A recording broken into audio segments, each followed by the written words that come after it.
Hey, welcome everyone to FGCON 2025. This is Greg Rex, and with me is Camber. Say hi, Camber. Hi, Camber. How you doing? And we're here to show you how to get started as a player and discuss how to get going as a GM and the different domains that we use here on Fantasy Grounds. I run the Fantasy Grounds game days and have experience on getting players and GMs set up there. Camber, you want to go ahead and give some background on yourself? Yeah, I started actually as a GM that Greg started playing, doing Fantasy Grounds. So everything I've learned from him. I've also stretched out into the real world of running conventions and stuff like that. So learning how to get people started is fun. For sure. So, the agenda today, we're going to go through getting started as a player and then getting going as a GM. A lot of overlap in where we're going to be talking about whether it's on Discord, the forums, or our game days, and other locations to find and play games and host games. But Camber, you want to get us going on Discord? Yes, over here on Discord. As you can see, we have multiple Discords that we pay attention to. The main Fantasy Grounds Discord is probably where all of our fun stuff is going to happen.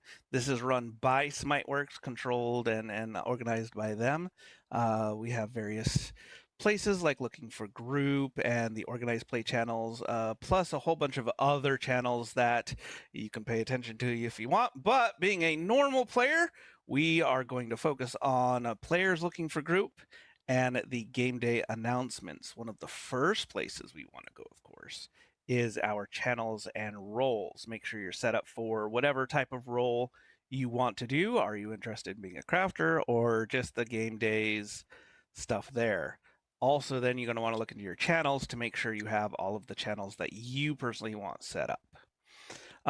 What we look for is the players looking for group. Under your players looking for group here, you can see a whole bunch of players have already pre-set up what they want there. And there's also the pinned messages in the upper right-hand corners. That gives you the template that everybody's working off of and a link to Hammer Time to create these wonderful localized dates and times for you. Because we can always say, I'm ready at 6, but my 6 is different than Greg's 6. Discord's 6 is based off the time on your computer. So, as a player, that's one of the first things I would do. Go to Players Looking for Group and write a blurb about myself, who I am, what game systems I'm interested in, what my time zone is, what my availability is, and all that fun stuff. From there, if I'm really interested in catching something on a specific day, I might look into my organized play. Of course, the first thing you do is you get your game day access there. There's 3 tabs at the bottom. You would click on those, whichever one you wanted to sign up for. Maybe read a little bit of the information here, but look in the announcements. That's, the next day's listed, where you can go on Warhorn, which we'll discuss in a little bit, and a little bit more information specifically about Adventure League or organized play. Now, as a player, I do want to point out organized play only means following the rules.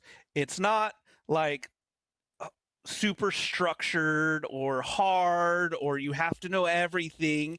It just literally means there's nothing fancy that's going to be thrown at you. It's follow the rules, what's in the rule book, and every gameplay should be approximately the same. You got anything else to add on that, Greg? No, it's just the organized play. I said no. I mean yes. The organized play is a hard and fast rules, so everybody is at the same baseline when they come to a table with players and expectations about how an adventure is going to be run and an expectation of how it's going to get reported and how a level up and progression will work. It creates a foundation for everything being consistent, so you could jump between tables and not be stuck at the same campaign table for months, years, etc. You could go in and out. Yeah, I've noticed that I can play a game with Greg, and my character that I make in his game will be accepted in a game with Stefan. because it was made in organized play following the organized play rules. I don't have to have one GM going, well, did another GM let you do a thing? No, because it's organized play. I have my writs, I have my papers. Paizo, you actually have a website to go, yes, I played in that adventure that gives me that weapon and I can hold it out. Everywhere else you have a log or something like that.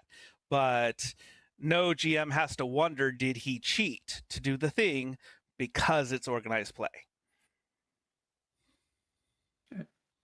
And you could have honest conversations with a player if there's a disagreement with how the character was made. There, it's black and white. So there's generally rebuilds allowed and things like that. If you have a new player that didn't get it right the first time, it's not the end of the world. Every organized play seems to have a rebuild system.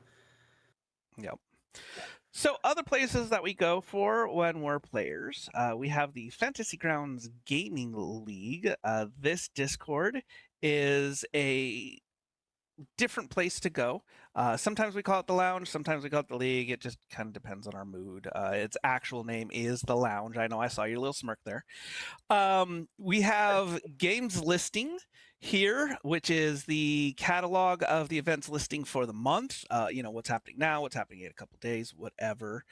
Below that, you have gaming tables. The tables are open for anybody. You just jump in a table and start playing. You do not have to reserve them. Then below that, you have the community chat, of course, being a GM and a runner of, or staff of this Discord. I have more channels than normal. Mostly as a player, you need the community chat channel where you're looking for a group. There's also a looking for group channel and role that you can get there. Through the hashtag of how to join games, we give you a couple of instructions. Of course, I always say look for the pinned messages if there are any, because that's almost always a good resource. If I could break your train of thought, I'm so used to FGGGL being pronounced Fuggle that it's like hearing the long form is like, is that right? Right? Because you say it. Yeah, FGGL is definitely Fuggle. We love It's our Fuggle. Fuggle, and we do it audibly. If you're looking for more information on, maybe you want to, instead of just click the dice, you want to start creating the effects or learning how to make yourself a little bit more than just a baseline player, we have the Fantasy Grounds Academy Discord, where we have lots of different videos and step-by-step instructions on how to do the thing. Channels like Ask the Experts, where literally you ask a question and you'll probably get 5 or 6 answers, depending on the time. Most of them are all correct, and if it's not, we adjust each other into what the correct answer is. So you will get the correct answer sooner or later. If you want a more organized place, we have the FGA class requests, where you say, hey, I want to learn specific thing. And then one of the teachers comes by and goes, okay, at this time, I will teach specific thing. So there's tons of resources out there for players. And Can I jump in on you, Camber, and break your train of thought? of course. So I have a note on Fantasy Grounds Academy is, and my story I know isn't unique, but I'm sure others have gone through this that are here with us. Is I got Fantasy Grounds through Steam. It came through as a software recommendation based on the video game purchases I was making 5, 6, 7 years ago, 8 years ago, and when I read it, I'm like, oh, cool, I could play Dungeons and Dragons online with my friends whenever we're not together in person. And I bought it and I fired it up and I was immediately lost. I didn't understand why I couldn't find my purchases. I couldn't understand how to create a character, even though I owned a player's handbook. Went to the Fantasy Grounds Academy, got signed up for a class, and they taught me everything I needed to get going within an hour. It was a nice hands-on approach, just dealing with people that don't judge you for not knowing what you don't know, right? It's the expectation as you show up. You're there because you don't know. So it's very safe environment. And my story is not unique. If that's your story, you're going to be right at home there. My story for Fantasy Grounds Academy was I was that player that wanted to learn how the effects work. I wanted to make my character as automated as possible.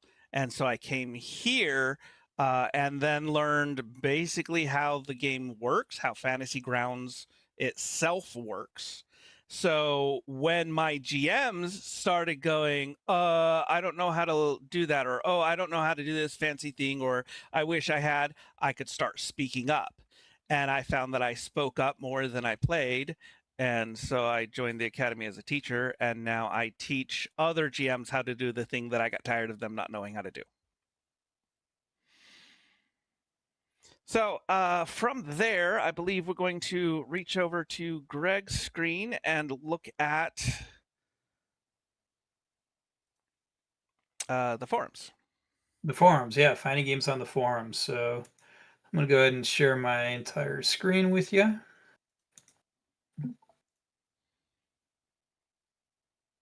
We got it captured, Camber? I've got it captured.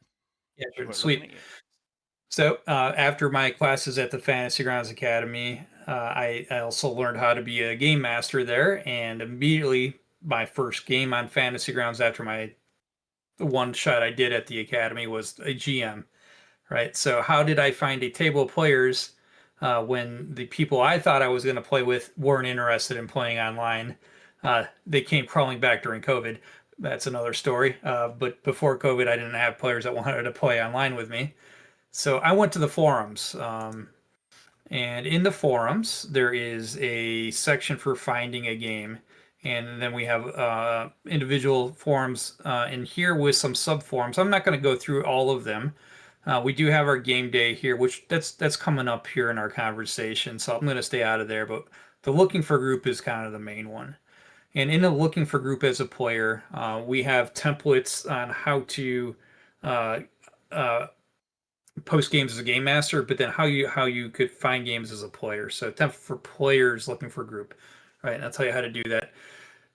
I posted a game as a game master looking for players, and wanted 5 players, and the first 5 players that responded and committed to my proposed date, time, frequency, rule sets, what I was going to allow in my game at that time, which was probably back in 2018.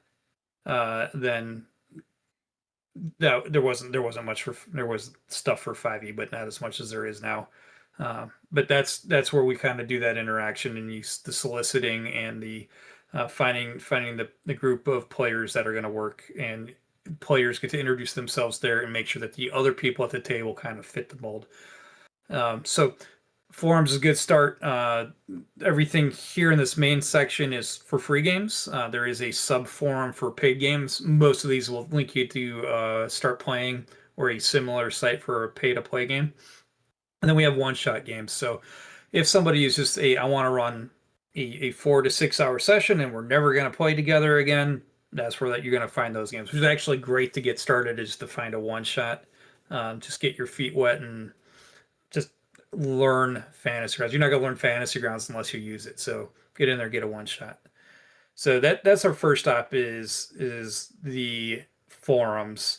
Now going back to the game day, we post all our game days announcements here.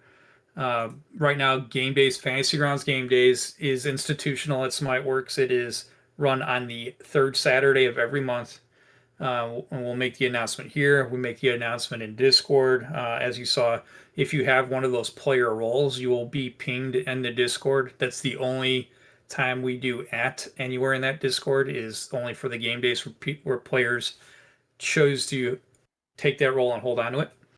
And what it does is it's always going to point you back to Warhorn. So Warhorn is our event management system for our game days. So whether you go through the forums or Discord, the links will take you to, took myself to me, will take you to the Warhorn event.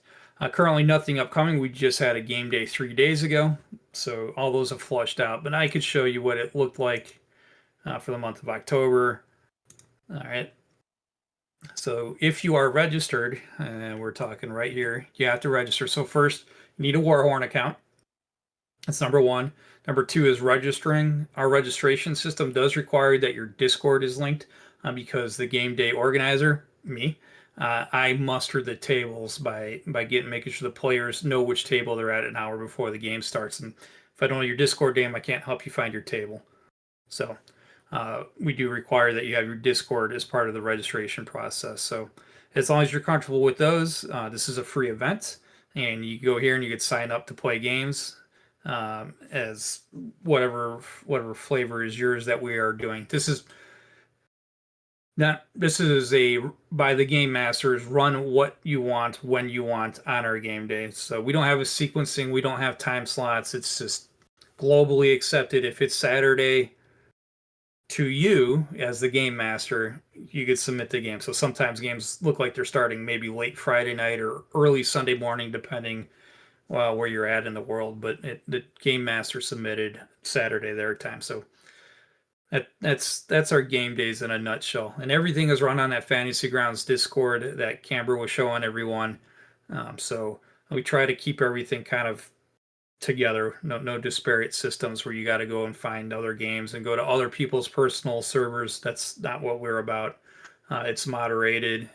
And we have some rules there that we enforce. So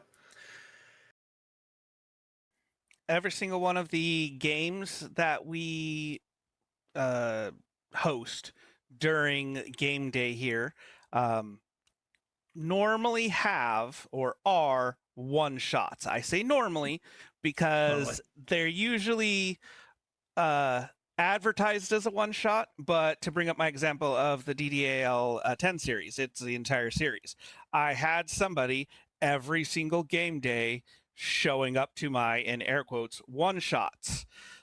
It is a listed campaign, I guess, if you follow from 0-0 all the way up to 12 like we did.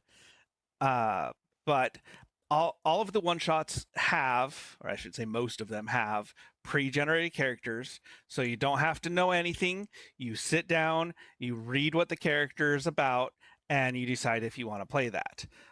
In the Warhorn, there's discussion pages, so you get to the game that you like the name of, and you get to the discussion of that game, and you say, you type in, is there pre-gens?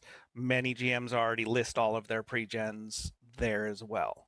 As far as the organized play stuff, for Paizo Society play, both Pathfinder and Starfinder, to start as a level 1 character, you can make your character if you want, following all the rules, or you can just get a level 1 pre-gen and start playing. That earns you points towards when you actually make your character, again, following the rules. It's just super simple. And, you don't have to have somebody sitting over your shoulder saying, no, you can't do this, no, you can't do that. There are many websites that will help you make an organized play character, specifically for Paizo. For 5e, you would use point buy or standard array. Most people say standard array. And there's a little bit of disparity there in the Adventure League. But if you said, I made the standard array, and you handed it to an Adventure League GM, he'd say, okay, and just go. They rarely even look because you did the bare minimums. But again, you don't have to because almost all of our one-shots have pre-gens. Yep. And I'm going to kind of transition. It hadn't been something that Camber and I talked about before, but it's something I had thought about and brought up in the past, and now the memory's coming to me, and this is going to be a good point too for new players, is while these are one shots, many players and GMs are self-organizing in the fact that if they had a good time at the game day, they stay in touch with each other and plan okay, let's run a campaign. The 3 or 4 or 5 of us, we gelled really well. We were comfortable playing with each other. We liked the rule set. We want to continue exploring what we were doing, and this is a measurement and a success for me. We lose GMs and players all the time to the game days because they move over and start a campaign, and then that's it.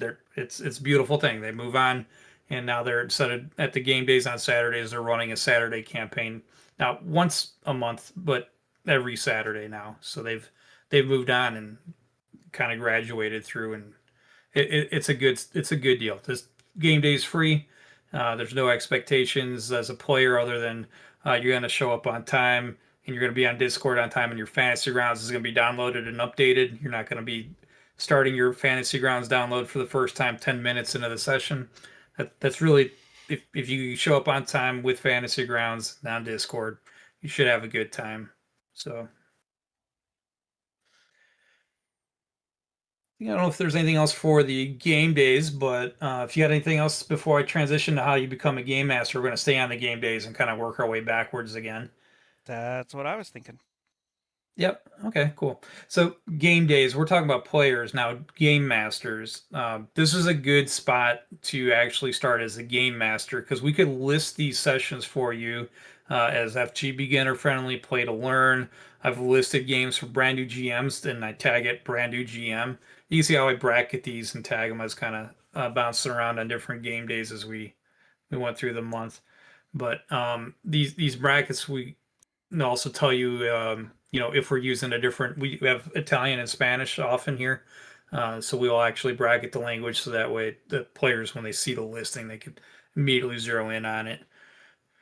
But these help us with brand new GMs and the fact that you have support from us at the game days, from not just me, the organizer, but also the other game masters, and then the other players that come. They're not You'll have new players, I'm sure, but a lot of them are repeating, and they could help you out as well during the game session. It'd be very, very unlikely that you'll have 4 or 5 brand new players as well as you being a brand new GM on Fantasy Grounds.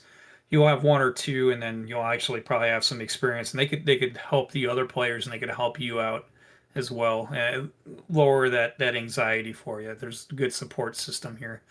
And speaking of the support system, we also have GM rewards. So right now, if you run a game on Fantasy Grounds Game Day, at the Fantasy Grounds Game Day, you have your choice of 500 Fantasy Grounds Forge Gold, which is, that helps with getting your extension library built out, right? Or the other rule sets that aren't on the main store purchased. And we also, or give you a dice pack of the same. So 500 gold or a $5 dice pack for every game that you schedule. It doesn't have to fire off. We understand that come game day, the players didn't show, but we have the benefit of the doubt of knowing that we supported you. We knew that you prepared to run that game. And the least we could do is compensate you, even if they don't show up. But then for every 3 games that you schedule throughout the year, you'll get another bonus on top of that. So it's a good program to start really getting some Forge Gold and dice and stuff through Fantasy Grounds. Now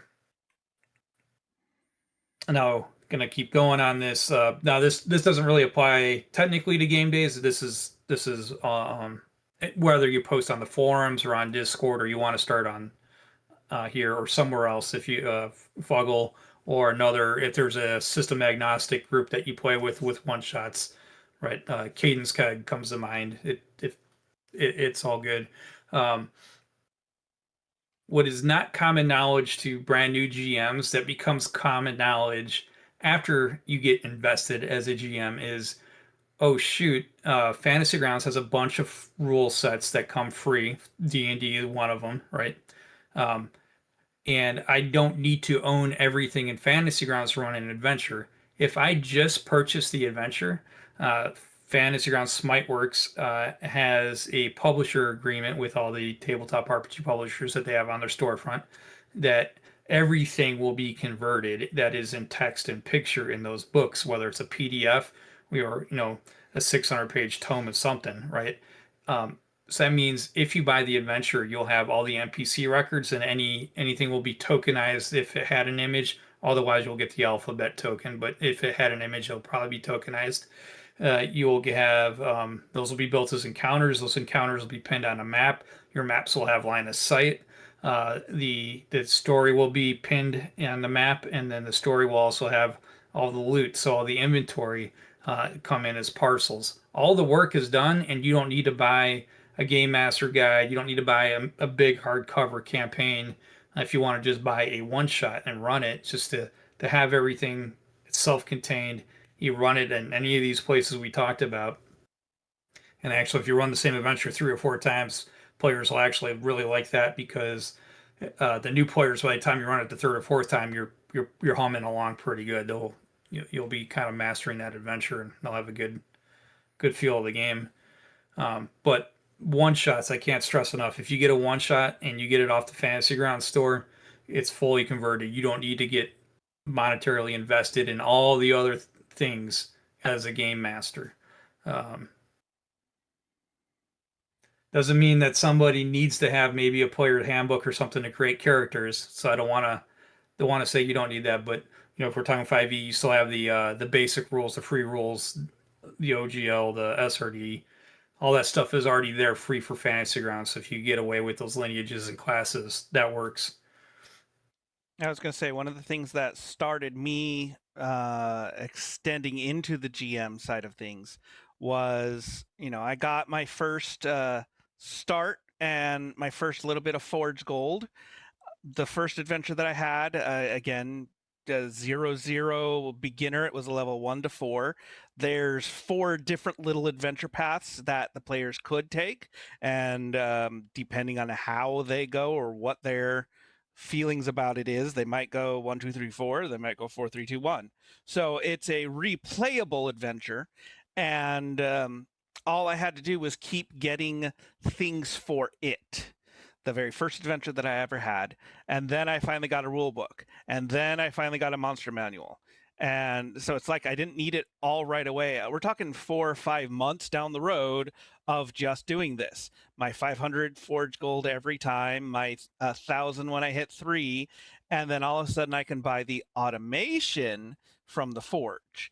And now when I do a game, people are like, "Oh wow, I don't have to set up anything. Everything's taken care of for me." Well, yeah, because I've played many months of not being able to do that.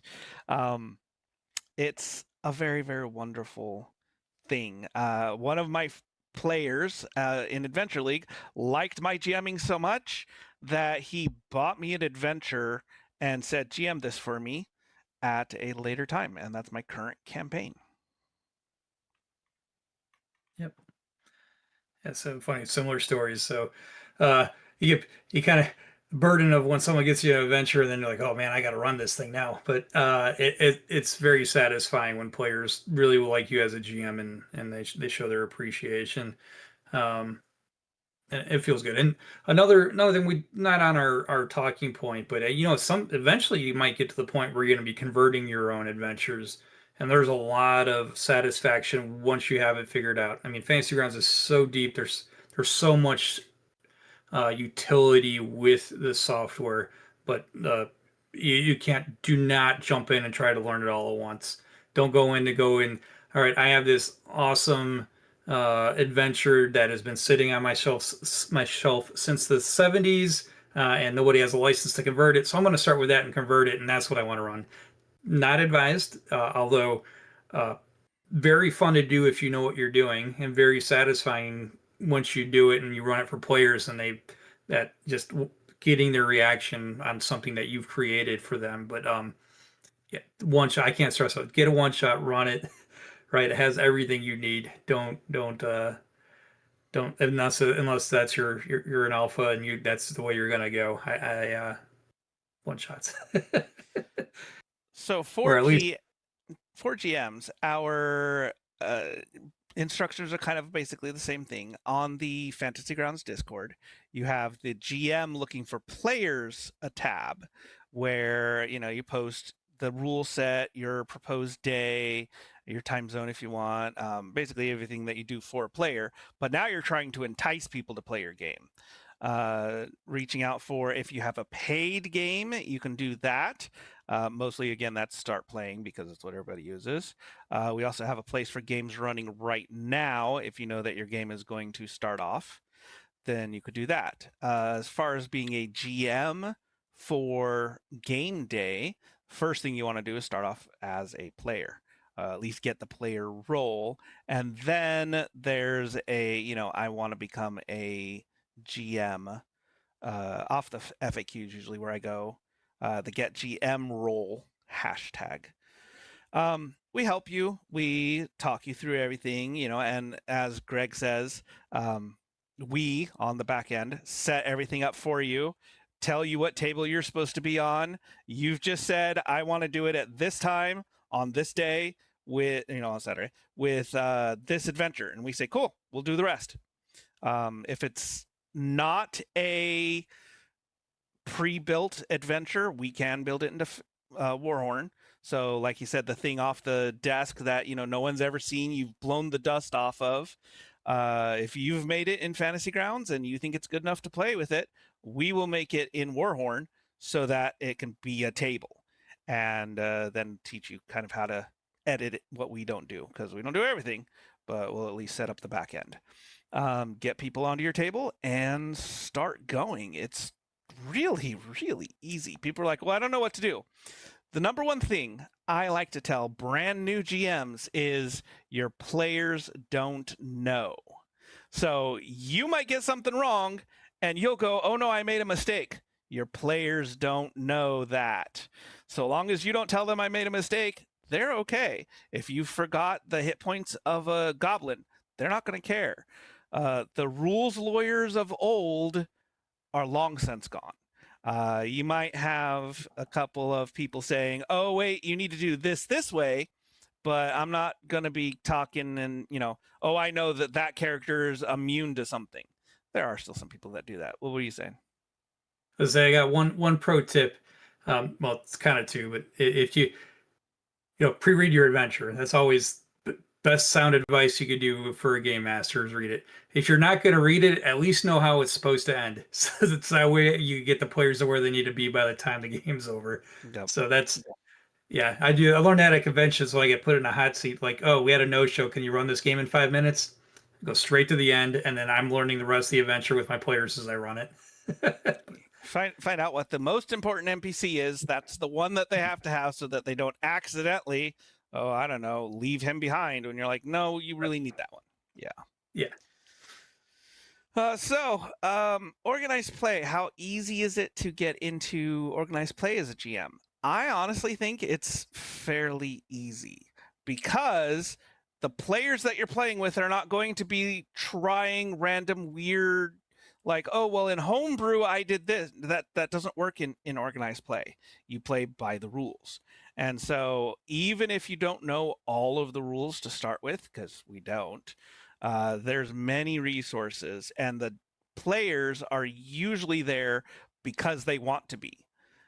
They're getting some points out of it. You run a decent enough game, and wherever you make a mistake, the players will pick up for you. They'll give you suggestions. They'll talk to you about it, because players want a GM who does organized play. That way, the players don't have to GM their own games. And in Paizo specifically, you earn points, and the points level up your characters. Every time you run a game, you say, this game is for my envoy. And my envoy went from level 1 to level 3 without me having to play a game at all. All I did was GM it. And then at level 3, I started playing. But always I was like, well, I want to find a GM so that I can play. Adventure League has stuff like that as well. So when people say, oh, organized play is hard, no, actually, organized play is really easy. It's just following the rules. All right.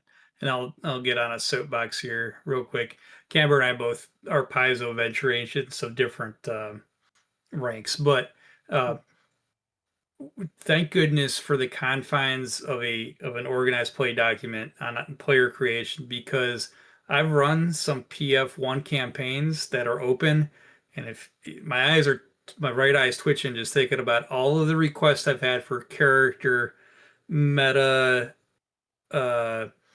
sources outside of official Paizo stuff. Oh my gosh. If you've run a PF1 campaign where if you're part of that kind of community, you know exactly what I'm talking about, how much stuff is available. And it's very, very hard to manage player expectations to show up at the table and they want you to tell them how to run their character. It is very nice to have some constraints with an organized play. Yep. So along with all that, of course, we do have the Fantasy Grounds Gaming League. lounge. I don't know why I keep calling it league. As a GM, when you have a table, any of the tables are open. Table 5 does has push to talk enforced because someone actually asked for that, but every other table is completely open. You see an open table, grab it, it's yours. We do have a GM chat where we talk about the different things, and you'll see a bunch of things that are copied from the academy happening in the lounge because I'm kind of staffing both. So that helps a lot.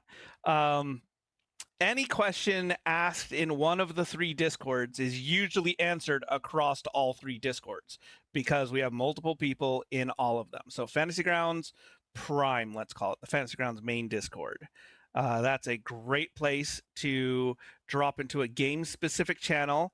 You have a question about 5e and you ask, and we'll talk about it, stuff like the Vizmax and stuff like that. Question about Savage Worlds, we will discuss that and what's better.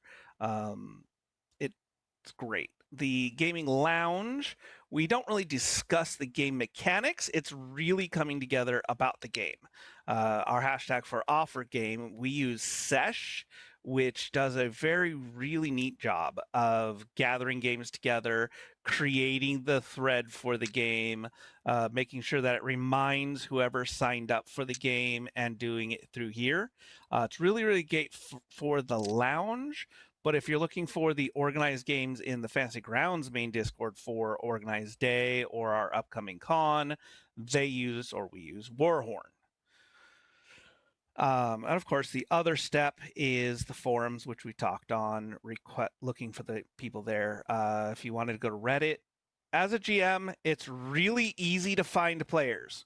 Holding them or getting them to show up is the next step, but finding the players is super easy. Anything you want to talk about before I touch on what the Academy can do?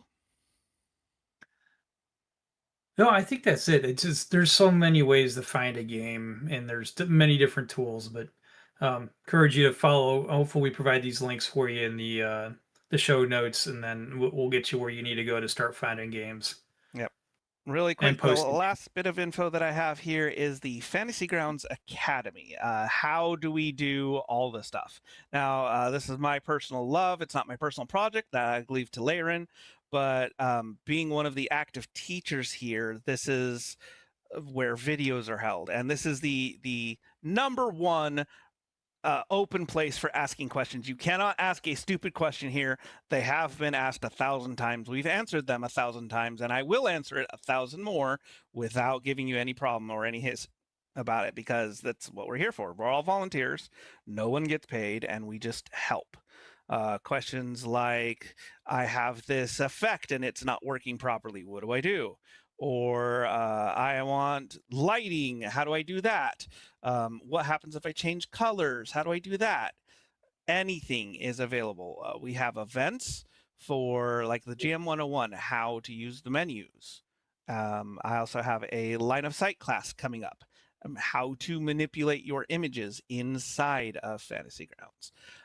Of course, I will say it again, all of this is unofficial. We are not Smiteworks employees. If you want a Smiteworks employee to tell you how to do things, you go to the Fantasy Grounds Discord and ask there. They do have the VTT support channel, which is mostly for help me work Fantasy Grounds. Like the program itself isn't working properly, but ask a question. How do I make a pin on the map? We'll tell you. It's just the actual Smitework employees pay attention to this one, whereas the volunteers pay attention to the Academy. So. And if I may, Camber, the main Fantasy Grounds Discord server is a fantastic place to ask questions to. The community and culture there is very positive. But if you're concerned about maybe this might be too basic of a question, there is no judgment over on the Fantasy Grounds Academy. The expectation is that you're going to ask a newbie question, right? So don't. But both locations, fantastic communities. The other one, main Fantasy Grounds Discord server, moderated and administered by Smiteworks, so you'll get official answers from the converters there. But they're also hanging out at the Fantasy Grounds Academy too, so it's a great relationship. And I think that's about it.